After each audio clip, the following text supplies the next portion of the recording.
So for the longest time, I've been walking through Countdown and getting close to the sensor thing. And when I walk past the sensor thing, it's like I have some sort of radioactive something on me. Like it makes the beeper go off, even though I haven't stolen yet. Well, not that I ever steal, but it makes it go off like when I'm walking into the store. So it makes me feel like, oh shit. I hope someone saw that, because if I'm about to walk back out again and it goes off, they're definitely going to think that it was me who steals. And it actually gives me anxiety. Like I actually start freaking out, and I make sure that I get, I'm very clear when I'm going through the self checkout, like looking at the person who's working, yep, and I make eye contact, and I'm like, do that little, every time I scan an item, and then I just do the little smile, like the head nod, and then I put it down just to make sure they see everything that I'm putting on. And what I do is I make sure that when I grab all my items, I've got the receipt just hanging out. So, okay, so they know, definitely, I'm here to cooperate with you. But then I walk out, and regardless, like stealing or no stealing, not that I ever steal, the thing beeps. The thing goes off, and it makes a loud noise. Everyone looks at me. Obviously, brown boy, handsome, tall, kind of looks like Jason Momoa and has tattoos. He must be stealing. But anyway, I only found out now why it is it does that. Because apparently when you go through the thing and you have too many cards together, like ski passes, FPOS cards, or things with magnets, because you have to get into some sort of key carded area, it makes it go off. They have no idea why, but it does it. So she grabbed my wallet, waved it past the thing, it kept going off. So yeah, I've been carrying just my card on me now, card and ID, and I had cash in my pocket without the wallet, and that's the first thing. But it just reminded me, like, when was the last time you ever had cash in your pocket and remembered that, you actually have money? Because now money's just all up in the air. Money is literally a number on your phone, on your app, or it's a number on a card. Like, it's not actually in your card. It's imaginary somewhere. But somehow that gives you the currency to go forward. We don't see money often anymore. So having the cash in my pocket kind of just, of course it's a bit more secure in the cyber era, because you don't know it's there and it'll always be there for you. But the cash you can lose. Cash, you have that tangible feeling, and we've given it so much meaning. And I remember understanding more and more of the meaning, because my dad, when he used to work, when he was a student at the time training to become a teacher, he also worked at this pizza place. And I remember he picked up a pizza, he dropped off a pizza, and he got given cash for the pizza, and he had to take that back, obviously, because it's what you do. But the person gave a $100 note, and he, obviously he'd seen it before because he'd been on Earth a lot longer than me, but I had never seen one before. So he gave it to me to hold, and he just said, yep, sweet, we'll take it back. And he was driving back, and then he let me out of the car because I wanted to race him home. I don't know why, it's such a weird Troy thing to do, but I had it in my pocket, and I remember running down to the end, and then we were going to cash the money, and it wasn't there anymore. And I just remember not remembering. I couldn't remember why the heck it wasn't there anymore. And then he said, oh, you were running. So anyway, I freaked out. I was like, oh my gosh, oh shit, oh no, why? Every time it's you always stuff it up. Because I always do. But I, ran back up the street, and I was just looking for it everywhere, and I was like, please, I need this, not for me to save, but to save my dad, because this is the money that is going to then come out of his pocket. And I realized, then that money, the meaning of money, the value of money, and how difficult money situations are if you don't have it to start with. So, that was the first little bit there. And then, weirdly, I got to learn a little bit more about it because I was dancing for money. Not like that, not on a pole or anything like that. I used to be a Cook Islands dancer, and when we dance at functions, there's a bowl at the front, or they sometimes just throw money at you while you're dancing. And I also, at that same pizza place that my dad used to work at, I used to hold the sign out the front or outside for 2 hours every day after school. And I would just dance. I'd have my little Walkman on. A Walkman, for all of you who don't know, is something that either carried a CD or a tape. At the time, I had just been upgrading to CDs, but I didn't have the anti-skip, so every time I danced too hard, I'd just skip a little bit. And I would dance there for 2 hours, and I'd make $10. And I had my eyes set on the things that I wanted, and those were the things that I got. So that was pretty cool, and it's weird thinking back to it now and just knowing that I learned my value for money from all of those different kind of encounters, and from the fact that we didn't have money and that we had to work for it to start with, and now I'm just so pleased that I do have that value for that money, and that's something that we're not really going to get into today. But I didn't want to come in today, and then those things kind of just flooded me, and I was like, oh, you know what? People like to hear stories. So anyway, we're here today, and I finally got in, and it was hard, but we're here, and that's all we can be thankful for. So let's get into it.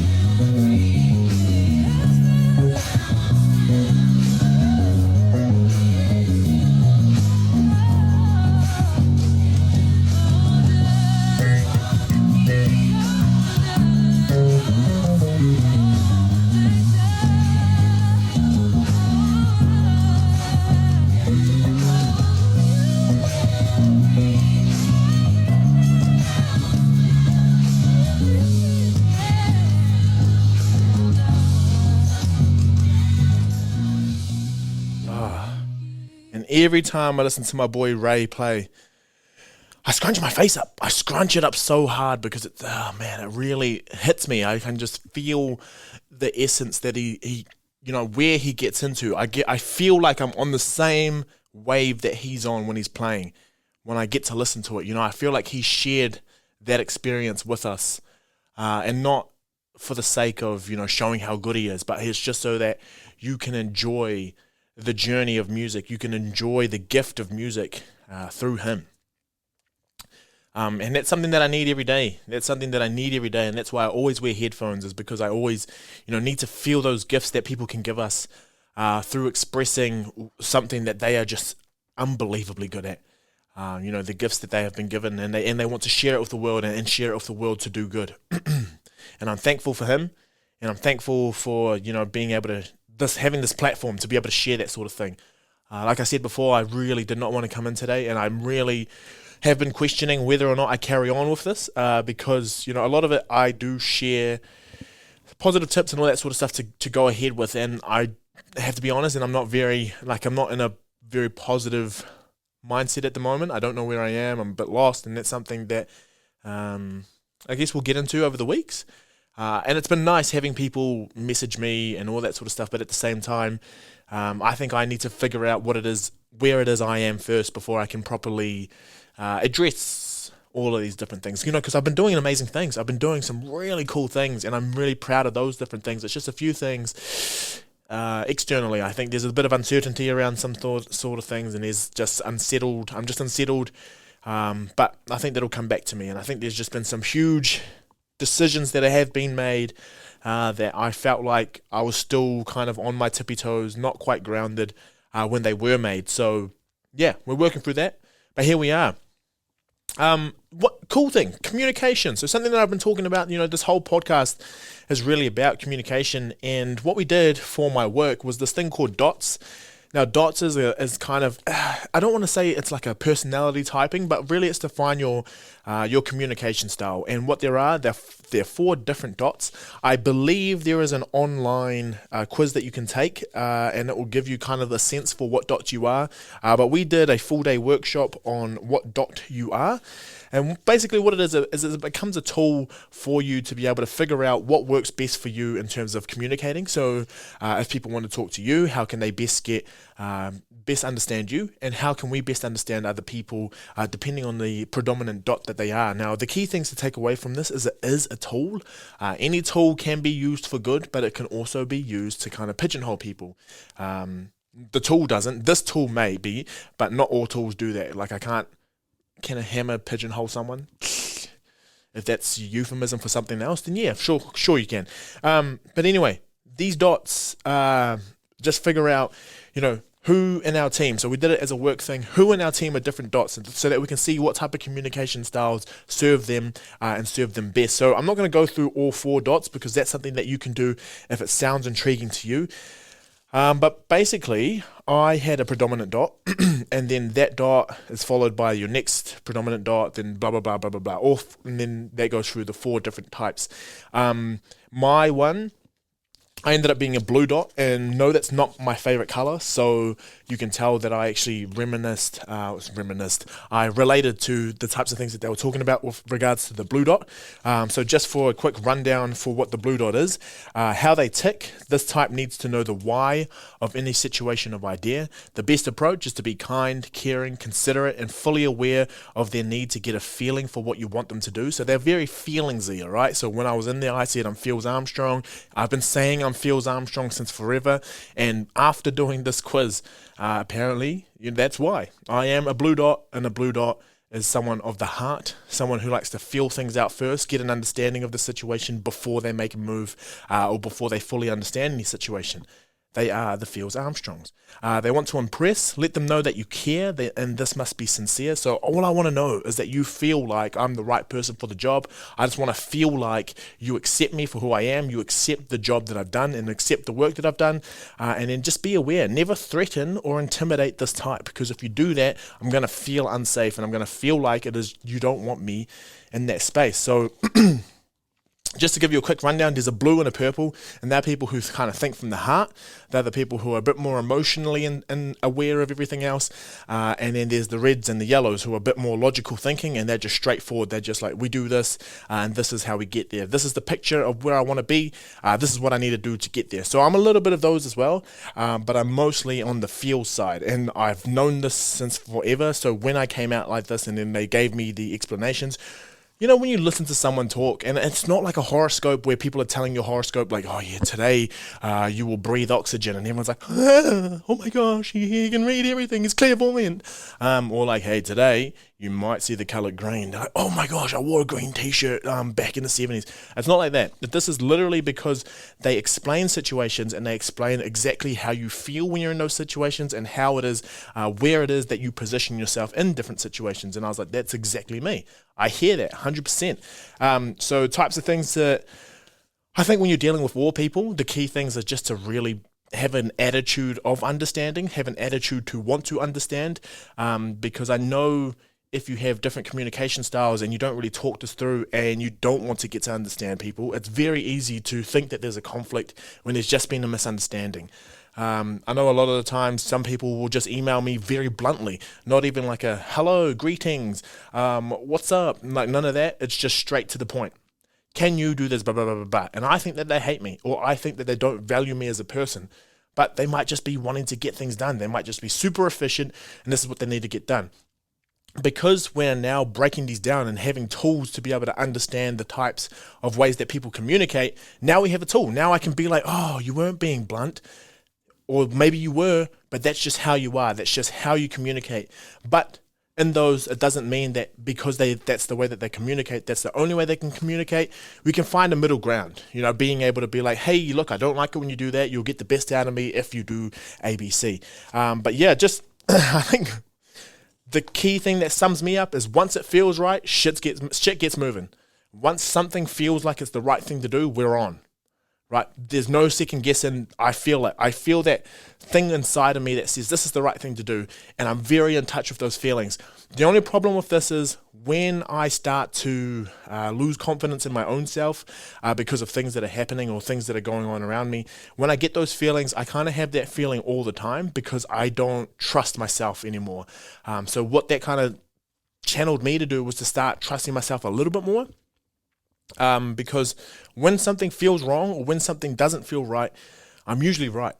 And I've never really given that voice too much because I'm in a workspace or in a kind of an area that makes you feel like if you start to feel things, something's wrong with you. And if something's not feeling right with you, do something so that it feels right for you, rather than thinking maybe the environment just isn't right for me. So there's been a lot of times where I've thought I was wrong and I was in the wrong for feeling the way that I did, and I have tried to position myself differently.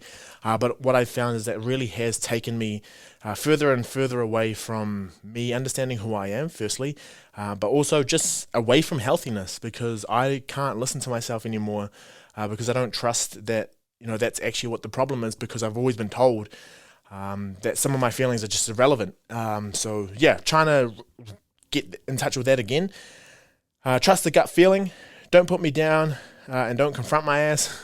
So like I'm trying to get better with confrontation, but by nature. It's just something that I try to kind of steer away from. So if I know there's going to be a confrontation, I'm really shit at being able to deal with that. And that's, it's cool to be able to know that that's a weak spot of mine. And just because it's a weak spot, and just because it's part of my dot, it doesn't mean that I can't work on that sort of thing. Though it's good to be aware of it. So now I can be like, shit, okay, if there is going to be a confrontation, how is it that I can step my way through it, or without having to avoid it the whole time? Because sometimes you just need to say, hey, this didn't work for me, and that person probably had no idea that there was a problem for them, and they'll just be like, oh, my bad, shit, sorry, and then we just move on. But one of the funniest things when they were talking about the so if you want to do that, that is called dots. And if you want to go www.dots.nz, so that is dots, like the dots, like circles with color in it, and that is not dots that you would do on a stove with knives. If you know, you know. Yeah, but if you want to figure out what kind of dot you are, there is a quiz online that you can do, and you can find out a little bit more about that. Or if you want to, read the different things and then say, oh yeah, that's me, then that's you. But the funniest thing was that she said sometimes you'll be chilling with a blue dot, and they'll just be sitting there being super, super quiet because they're feeling out the situation, and you'll ask them a bajillion times if they're okay.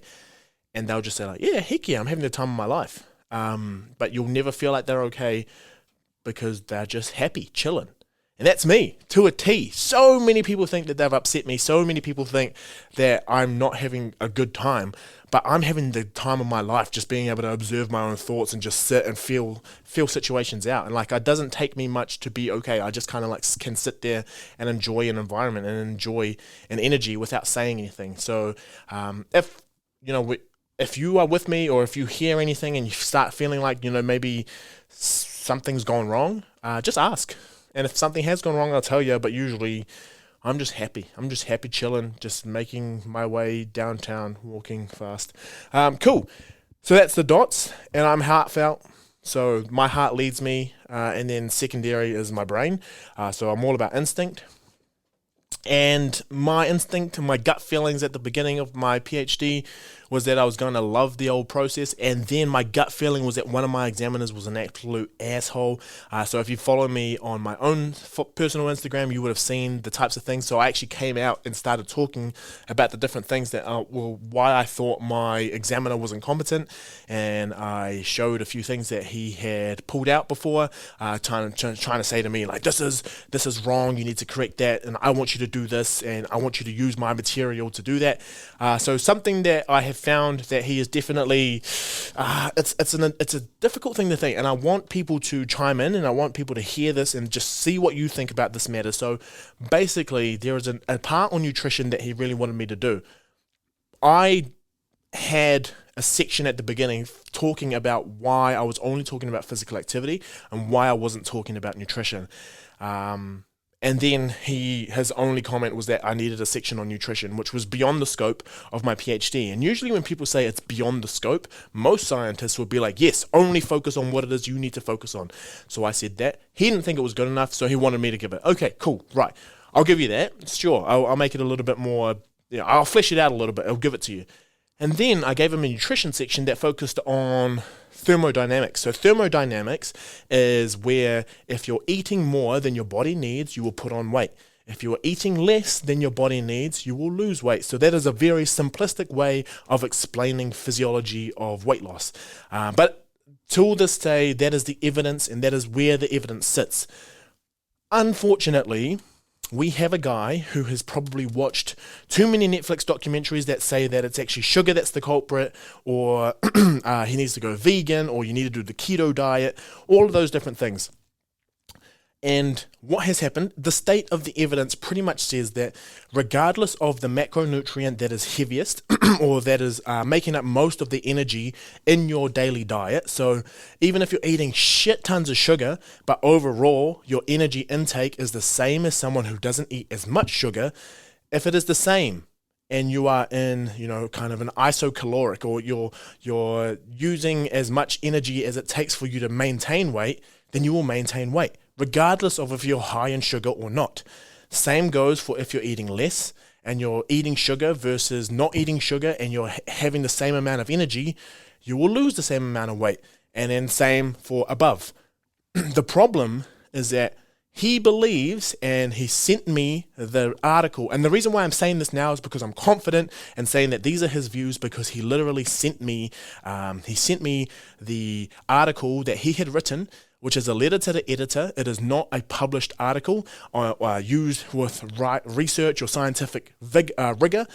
All it is his opinion on a matter, and saying that we need to stop focusing on density, and we need to stop focusing on energy in versus energy out, because that's obviously not what the problem is. The problem is sugar, and that there's too much sugar because sugar is toxic, etc, etc. Now, I put this out to all of you, to pretty much everyone, and I have friends who are dietitians, I have friends who are registered nutritionists, I have people who are working with this stuff all the time, and they're staying up to date with the relevant information.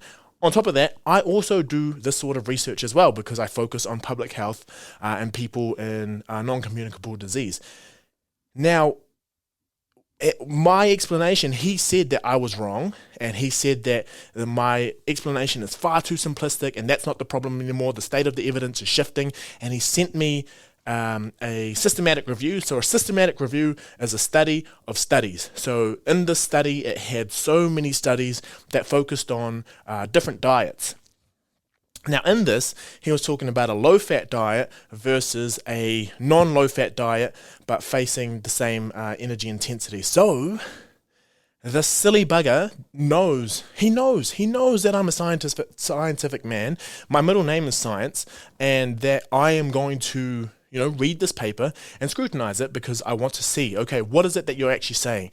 What he's saying is that low-fat diets are no better than any other diet. So he's trying to argue that it's sugar that's the problem, not fat, because sugar is toxic.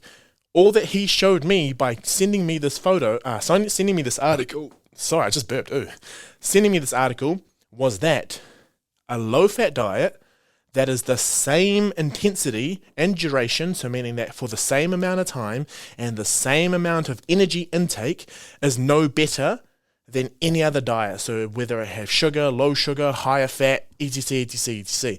So keto fits into the other category versus low fat. So what? All you've proven to me is that the evidence that you are using to back your claims is that it's all about energy balance in the end. So I want someone to talk to me about this. Obviously, at the higher ends of different things, so like for people who are insulin resistant, diabetic, all that sort of stuff, I know that sugar matters. I know that people who are close to obesity, pre-diabetic, all that sort of stuff, yes, sugar is bad, but we don't think about the dose response. And all of the things where sugar is bad, they're having like 30 Cokes a day. No one drinks 30 Cokes a day, and if you do, yes, you do have problems, and that's why you're insulin resistant. But for general population, most of the time, the evidence will suggest that it's not the sugar, it's the overall energy intake. So maybe for your teeth, there'll be issues, but they're there. I digress. So anyway, that's what it was all about. That's why I ended up taking forever. So I'm going to end up graduating. Well, anyway, what I want to say is that my PhD amendments have been accepted, and I'm finally, after so long, finally getting there. And that was part of what was working me up and losing a lot of my confidence as a researcher, because he would not pass me unless I had given him the stuff. So he wants me to explore what I need to explore, but only explore it in the way that he lets me, which is something that that's a view that I do not agree with, because the state of the evidence does not agree with his view. So if I was to actually bend my back and write something to do with sugar being bad, I would never be able to look at it ever. I wouldn't share it with anyone. I wouldn't be proud of it, because I know that there was some sort of scare tactic that went into it for me to say something that I don't even believe in. So I didn't give it to him. I kind of gave him this roundabout way of saying that the papers that have been used show no difference, but I still gave him the papers that he wanted, but I kind of critiqued it at the same time. So I used the paper that he wanted, but I critiqued it. So yeah, well, you get what you get. And you want to play this game, we can play too. But it doesn't matter now. That's the published version, so that's going to be published. We're good to go. I'll be wearing maroon, not for the Broncos, but for my PhD graduation in a few months.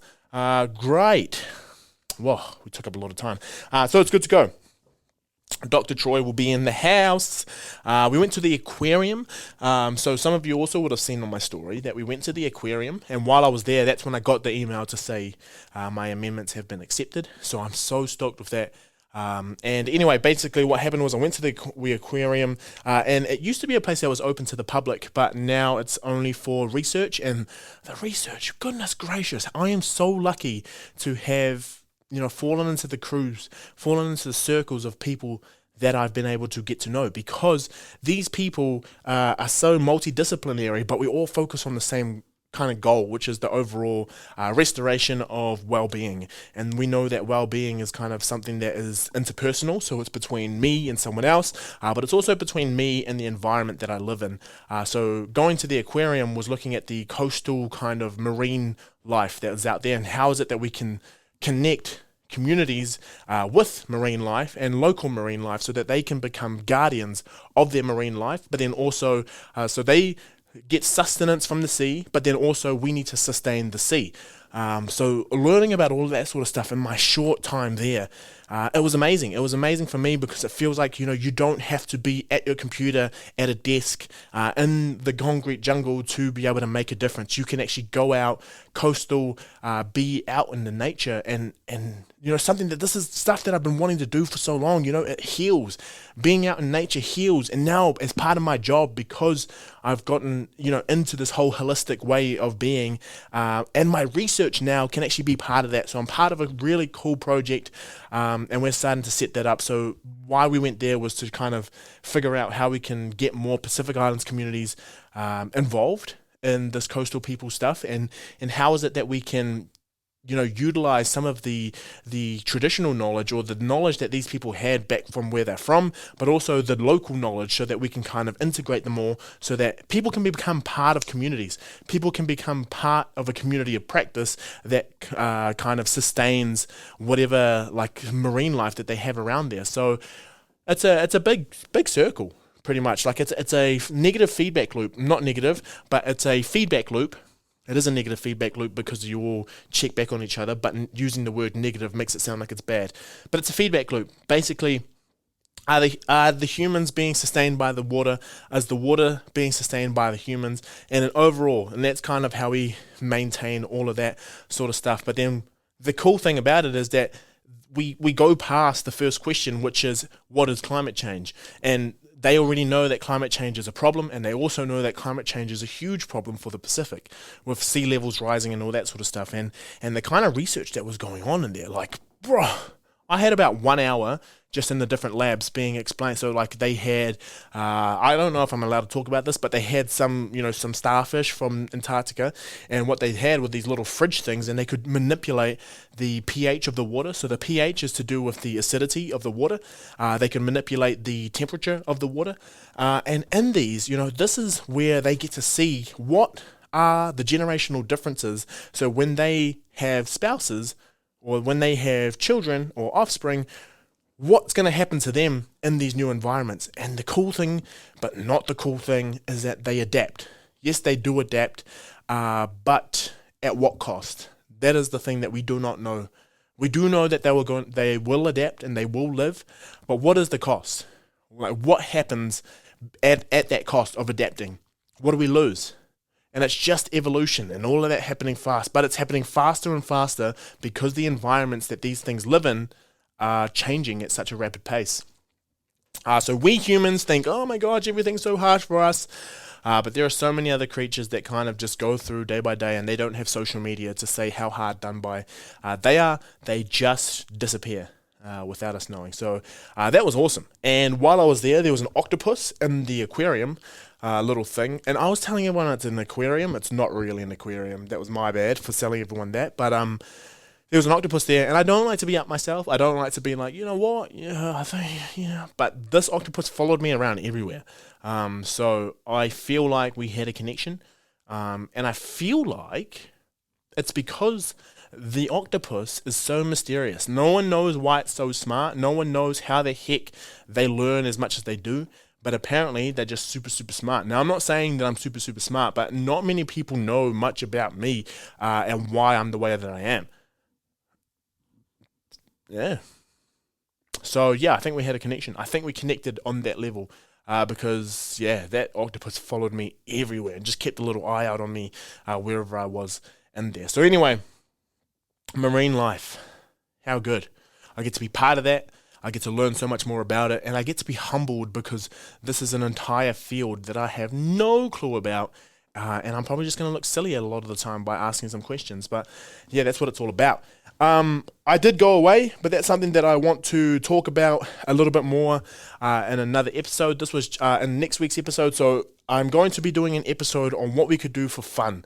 What are some fun things that we can do so that we can actually feel like we're making the most of the life that we're living? I know I talked about not being able to, how is it that we get motivated? And something that I've been trying to do now is place little bits of fun, little pockets of fun that I can look forward to. They're like when some people read and some people are doing study, they'll put little treats for themselves on the different words, or once they solve a problem, they can eat this sort of treat.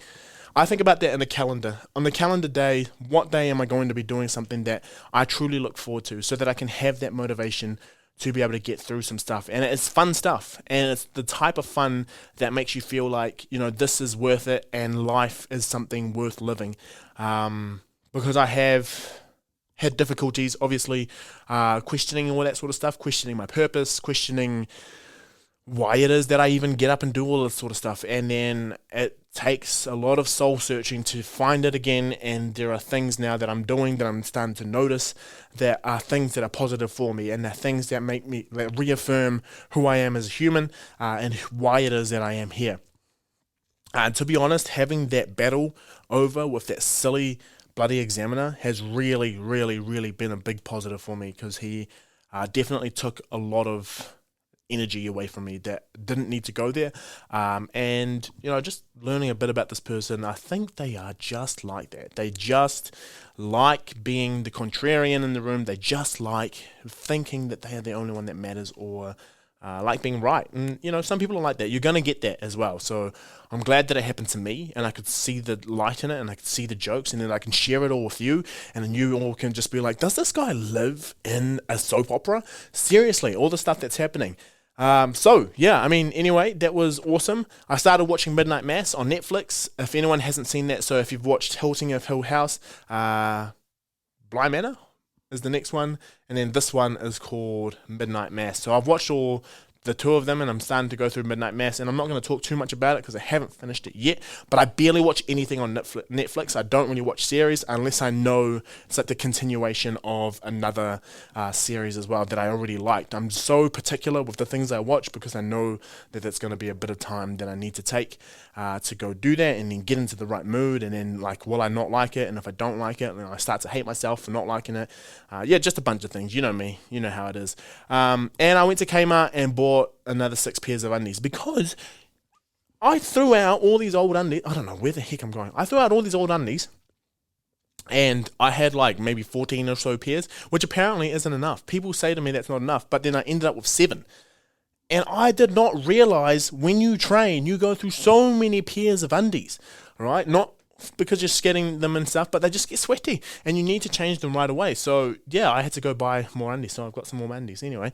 Cool. And on Midnight Mass, there's a woman on there who wears she always wears sweaters, and because I have eczema, I just started getting really itchy all the time, every time that I saw it. So yeah, anyway, be back next week to talk about things that you do for fun, or things that make you feel like you can look forward to. And then also I'll talk about my trip away, but that's something that I can do upon more reflection. Have a great week. Thank you for being here with me. I honestly started this thinking I don't want to be here, but anyway, we're here now, and I'm so glad that I came in. Much love you all. Please take good care.